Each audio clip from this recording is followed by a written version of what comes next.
بسم اللہ الرحمن الرحیم۔ آپ حضرات نے نام سنا ہوگا آیت اللہ وحید خراسانی۔ وحید خراسانی ایران میں ہوتے ہیں۔ ان کے پاس ایک پوری کمیٹی آئی۔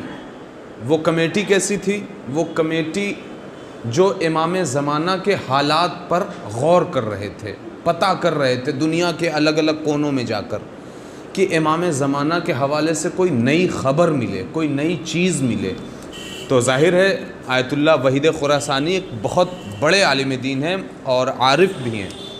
ان کے پاس پہنچے اور پہنچنے کے بعد کہا آغا ایسی بات ہے، ہم لوگ جمع اس لیے ہوئے آپ کے پاس کہ ذرا کچھ امام زمانہ کے حوالے سے کچھ ہمیں موصول ہو، کچھ ملے۔ آیت اللہ وحید خراسانی نے کہا وہ خود 100 سال ہونے کو ہیں اور انہوں نے کہا کہ ہمارے قدیمی دور میں نجف اشرف میں ایک آیت اللہ نائنی ہوا کرتے تھے۔ اب یہ نام شاید آپ لوگوں کے لیے بہت زیادہ نیا ہو۔ آیت اللہ نائنی، اصل پورا نام ان کا تھا حسین نائنی۔ ان کے 3 بیٹے تھے، جس میں سے 2 بیٹے خود آیت اللہ تھے اپنے وقت کے۔ تو وہ آیت اللہ نائنی کا تذکرہ کرنے لگے۔ اب آیت اللہ نائنی کا آپ کو مرتبہ نہیں معلوم، لہٰذا ان کے مرتبے کے لیے ایک جملہ سن لیجئے۔ آپ حضرات نے آیت اللہ خوئی کا نام سنا ہی ہوگا۔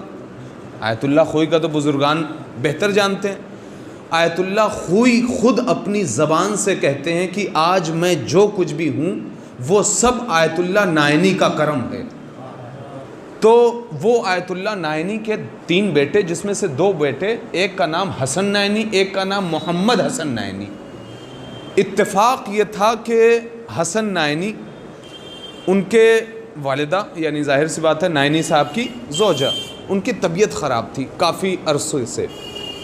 تو دونوں بڑے بیٹوں نے والد صاحب سے کہا کہ پدر بزرگوار، سنا ہے کہ ایک نجف اشرف میں سید آئے ہیں۔ توجہ رہے، نجف اشرف میں ایک سید آئے ہیں اور وہ حرم کے رواق میں ہوتے ہیں۔ یعنی رواق اسے کہا جاتا ہے کہ جو مولا کائنات کی زری کا پچھلا حصہ ہے، ادھر جو کمرے اور غرفے بنے ہوتے ہیں اسے رواق کہتے ہیں۔ تو کہا کہ وہاں پر ایک سید آئے ہیں جن کے بارے میں ہم نے بہت سنا ہے۔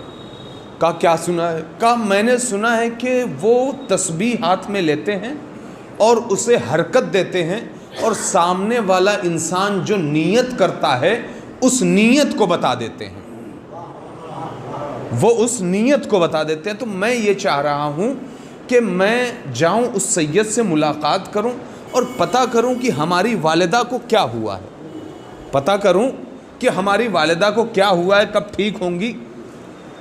یہ دونوں بھائی چلے، دونوں بڑے اور چھوٹے بھائی، ایک کا نام حسن نائنی، ایک کا نام محمد حسن نائنی۔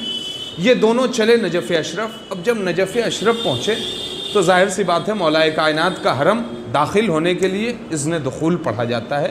جب بھی کسی معصومین کے گھر میں یا معصومین کے روضوں پر جایا جاتا ہے تو پہلے اذن دخول پڑھا جاتا ہے۔ اذن دخول کا مطلب یہ ہوتا ہے کہ جو بھی اندر ہے اس سے اجازت لی جاتی ہے، اور پتہ ہے آپ کو کہ اجازت وہی دیتا ہے جو زندہ ہوتا ہے۔ تو بہرحال یہاں پر دلیل ہے کہ ہمارا امام زندہ ہے۔ بہرحال اذن دخول پڑھا اور اذن دخول پڑھنے کے بعد اندر داخل ہوئے۔ اندر داخل ہوتے ہی ایک سید کے چہرے پہ ان کی نظر پڑی۔